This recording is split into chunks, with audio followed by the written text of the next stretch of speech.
आज का हमारा टॉपिक है बायो सावार्ट का नियम। ठीक है, बायो सावार्ट का नियम सन 1820 में फ्रांसीसी भौतिकविद जीन और बैप्टिस्ट और एवं फेलिक्स और सावार्ट ने एक सरल आकृति के धारावाही चालकों के प्रति चुंबकीय क्षेत्र के मापन के लिए एक नियम का प्रतिपादन किया था, जिसे हम बायो सावार्ट का नियम कहते हैं। इसमें क्या, यहाँ पर एक डायग्राम आप देख सकते हैं, इसके माध्यम से समझिए। ये एक्स और वाई एक चालक है। ठीक है, एक्स और वाई क्या है, यहाँ पर एक कोई चालक है और जिसमें आई धारा प्रवाहित हो रही है। देखो यहाँ पर डायग्राम के अनुसार आई धारा इसमें प्रवाहित हो रही है। इस चालक के एक अति अल्प अवयव की लंबाई, यहाँ पर मान लीजिए एक छोटा सा अवयव है जिसकी लंबाई क्या है, dl है। ठीक है, इसी अवयव के द्वारा किसी भी बिंदु P पर उत्पन्न चुंबकीय क्षेत्र का परिमाण इस अल्पांश के द्वारा, इस अल्प अवयव के द्वारा इस बिंदु P पर चुंबकीय क्षेत्र का परिमाण क्या है, dV। ठीक है, इस पर चुंबकीय क्षेत्र का परिमाण dV क्या होता है, चालक में प्रवाहित धारा I के अनुक्रमानुपाती। तो ये dB जो है, इसमें प्रवाहित धारा I के अनुक्रमानुपाती, तो हम लिख सकते हैं dB अनुक्रमानुपाती I। ये मान लो इक्वेशन नंबर हमारा फर्स्ट हो गया। अब यही जो परिमाण है वह इस अवयव की जो लंबाई है, इस छोटे से अवयव की लंबाई है dl। तो ये जो परिमाण है dB इस अवयव dl के अनुक्रमानुपाती होता है। तो हम लिख सकते हैं dB अनुक्रमानुपाती dl। ये हो गया क्वेश्चन नंबर सेकेंड। अब यही dB जो है साइन थीटा के अनुक्रमानुपाती होता है, तो हम इसको लिख सकते हैं dB अनुक्रमानुपाती साइन थीटा। यहाँ पर थीटा क्या है, धारा अवयव और उसको बिंदु P से मिलाने वाली रेखा के बीच का कोण है। ये जो थीटा है ये ये अल्पांश और बिंदु P के बीच को मिलाने वाली रेखा के बीच का कोण है, ये थीटा।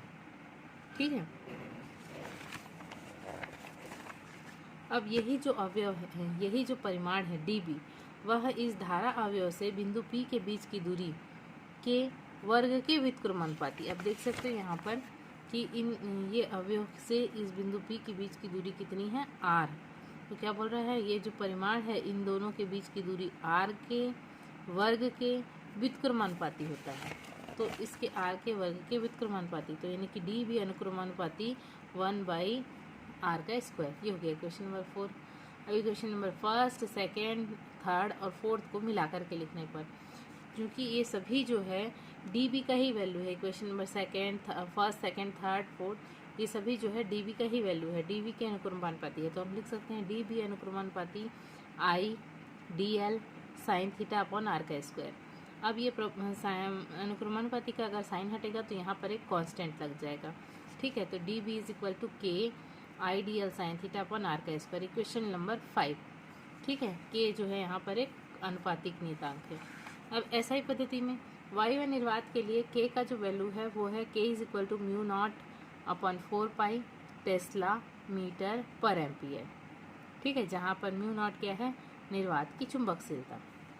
अब यहाँ पर इक्वेशन नंबर 5 में इस k का जो वैल्यू है वो कितना है, म्यू नॉट अपॉन 4 पाई। तो इस k का वैल्यू यहाँ पर रखेंगे, तो k का वैल्यू यहाँ पे रखेंगे तो क्या हो जाएगा, dB is equal to mu not upon 4 pi into I dl sine theta upon r का स्क्वायर। इसको ले लेते हैं इक्वेशन नंबर 6, क्योंकि mu not is equal to होता है 4 pi into 10⁻⁻7 tesla metre per ampere. अब ये जो वैल्यू है, म्यू नॉट का जो वैल्यू है, इस वैल्यू को यहाँ पे पुट करेंगे। ठीक है, तो क्या हो जाएगा, dB is equal to mu not की जगह में 4 पाई इंटू 10⁻⁻7 और अपान तो 4 पाई है, तो 4 pi into I dl sine theta upon r का स्क्वायर। अब यहाँ पर से 4 पाई और 4 पाई कैंसिल, तो अब क्या बच गया, dB is equal to 10⁻⁻7 I dl sine theta upon r का स्क्वायर। ये हो गया इक्वेशन नंबर सेकेंड। इस प्रकार से इक्वेशन नंबर 6 और इक्वेशन नंबर सेकेंड के द्वारा प्रदर्शित संबंध को ही हम बायो सावार्ट का नियम